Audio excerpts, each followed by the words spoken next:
जय हिंद दोस्तों। आज की वीडियो में हम लोग पढ़ेंगे दोहा और चौपाई छंद। और ये वीडियो आप लोगों के लिए बहुत ही इंपॉर्टेंट है क्योंकि दोहा या चौपाई दोनों में से एक ना एक चीज़ बोर्ड परीक्षा में हर बार पूछा जाता है। तो अगर आप दोनों याद किए रहेंगे तो एक ना एक आपका फंस जाएगा। तो चलिए देखते हैं। सबसे पहले हम दोहा की परिभाषा और उदाहरण। तो परिभाषा क्या है? दोहा एक अर्ध सममात्रिक छंद है। इसमें 4 चरण होते हैं।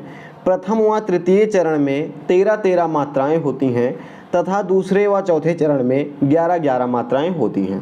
ठीक है, क्या कहा जा रहा है कि दोहा एक अर्ध सममात्रिक छंद है और इसमें 4 चरण होते हैं। प्रथम और तृतीय चरण में 13-13 मात्राएं होती हैं, दूसरे और चौथे चरण में 11-11 मात्राएं होती हैं। ये स्पष्ट होगा जब आप इसका उदाहरण देखेंगे। उदाहरण क्या है?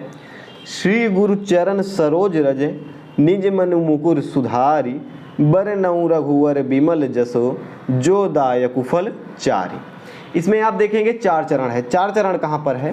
पहला चरण है यहाँ से लेकर यहाँ तक, इसके बाद यहाँ से यहाँ तक दूसरा चरण है, तीसरा चरण है यहाँ से यहाँ तक, और यहाँ से यहाँ तक चौथा चरण है। अभी इसमें बोलेंगे पहले यानी कि यहाँ से यहाँ तक 13 मात्राएं होंगी और इसमें 11 मात्राएं होंगी। फिर तीसरे में यहाँ से यहाँ तक 13 मात्राएं होंगी और यहाँ से यहाँ तक 11 मात्राएं होंगी। अगर आप मात्राओं को काउंट करेंगे, एक चीज़ आप ध्यान देंगे कि अगर आपको पेपर में लिखना है तो पेपर में इसी तरह से लिखना पड़ेगा। ऊपर आपको लघु गुरु यानी कि छोटी बड़ी मात्राओं को इसी तरह लाइन से आपको दर्शाना पड़ेगा। लेकिन पेपर में आप हरी पेन का यूज नहीं करेंगे, यहाँ पर आप काली या नीली पेन का यूज करेंगे और उदाहरण में भी काली या नीली पेन का, अंडरलाइन में भी काले या नीले स्केच का ही यूज करेंगे, उसके अलावा आप यूज नहीं करेंगे। तो अगर आप देखेंगे तो यहाँ पर हम काउंट करेंगे मात्रा। बड़ी मात्राओं को हम गुरु बोलते हैं जिसको हम इस तरह से दर्शाते हैं। छोटी मात्राओं को हम लघु बोलते हैं जिसको हम इस तरह से एक छोटी पाई से दर्शाते हैं। तो श्री में बड़ी मात्रा है तो यहाँ पर ये गुरु हो गया, ये लघु हो गया, ये भी लघु हो गया। इन तीनों में मात्राएं ही नहीं है, यहाँ तक मात्राएं नहीं है तो इन सब के ऊपर हमने लघु कर दिया। सरोज में देखेंगे आप, ये बड़ी मात्रा है तो यहाँ पर ये गुरु हो गया। यहाँ पर तीनों में छोटी मात्राएं हैं तो यहाँ पर छोटी मात्राएं हो गई। अब इसको आप काउंट करेंगे। बड़ी मात्राओं को 2 काउंट करते हैं, छोटी मात्राओं को 1 काउंट करते हैं। तो 2, 1 3, 4, 5, 6, 7, 8, 2 10, 1 11, 12, 13। यहाँ तक 13 मात्राएं हो गई।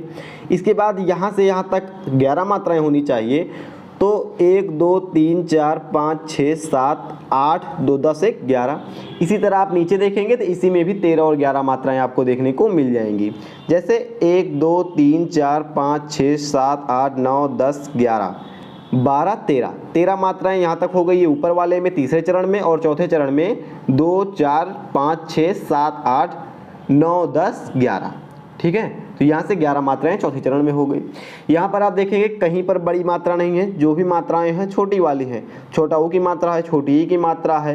यहाँ पर आप देखेंगे जहाँ पर बड़ी मात्राएं रहेंगी वहाँ पर गुरु लगेगा, जैसे यहाँ पर लगा हुआ है। जहाँ पर छोटी मात्राएं रहेंगी वहाँ पर लघु लगेगा। तो अगर आप सभी को ऐसा आप पेपर में लिखेंगे, उदाहरण के ऊपर सभी मात्राओं को आप लघु गुरु दर्शा देंगे तो आपको पूरे में से पूरे नंबर मिल जाएंगे। ये बात रही हमारी दोहा की। इसके बाद हम देखेंगे चौपाई छंद। चौपाई छंद क्या होता है? यह एक सममात्रिक छंद है। ये अर्ध सममात्रिक था यानी आधे चरण में मात्राएं अलग थी और आधे चरण में मात्राएं अलग थी। ये सममात्रिक छंद है यानी इसकी सभी चरणों में मात्राएं समान होंगी। तो यह एक सममात्रिक छंद है। इसमें 4 चरण होते हैं। प्रत्येक चरण में 16-16 मात्राएं होती हैं तथा अंत में 2 गुरु होते हैं। बोला जा रहा है इसमें भी 4 चरण होंगे लेकिन हर चरण में 16-16 मात्राएं होंगी। हम यहाँ पर देखेंगे, ये है हमारा पहला चरण, ये दूसरा चरण है। इसी तरह हमारे पास 4 चरण हैं। उदाहरण क्या है? नासय रोग हरय सब पीरा जपत निरंतर हनुमत बीरा संकट ते हनुमान छुड़ावें मन क्रम वचन ध्यान जो लावें। अगर आप इसको देखेंगे, इसको हम मात्रा काउंट करेंगे। बड़ी मात्राओं को हम गुरु से दर्शाएंगे, छोटी मात्राओं को हम लघु से दर्शाएंगे। तो 2 4 6 7 8 2 10 11 12 और 12 2 14 2 16। इसी तरह आप देखेंगे सभी में आपको 16-16 मात्राएं मिल जाएंगी। 1 2 3 4 2 6 7 8 9 10 11 12 2 14 2 16। फिर 2 3 4 6 7 8 10 11 12 14 16। फिर यहाँ पर देखेंगे आप नीचे वाले में भी, तो ये भी है 1 2 3 4 5 6 7 7 2 9, 9 1 10, 10 2 12, 12 2 14, 14 2 16। सभी में आपको 16 मात्राएं देखने को मिल रही हैं। अगर आप यहाँ पर देखेंगे इस उदाहरण तो परिभाषा भी याद हो जाएगी कि यह एक सममात्रिक छंद है। इसमें 4 चरण होते हैं, प्रत्येक चरण में 16 मात्राएं होती हैं, अंत में 2 गुरु, यानी कि हर लाइन के अंत में 2 बड़ी मात्राएं होंगी। जैसे बीरा, इनमें देखेंगे बड़ी मात्राएं हैं, और यहाँ पर लावय, तो यहाँ पर भी क्या है, बड़ी मात्राएं हैं। फिलहाल इस वीडियो में इतना ही था।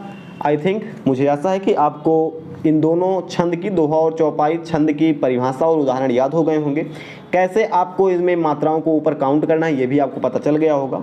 तो फिलहाल इस वीडियो में इतना ही था। हम मिलेंगे किसी नेक्स्ट वीडियो में। जय हिंद।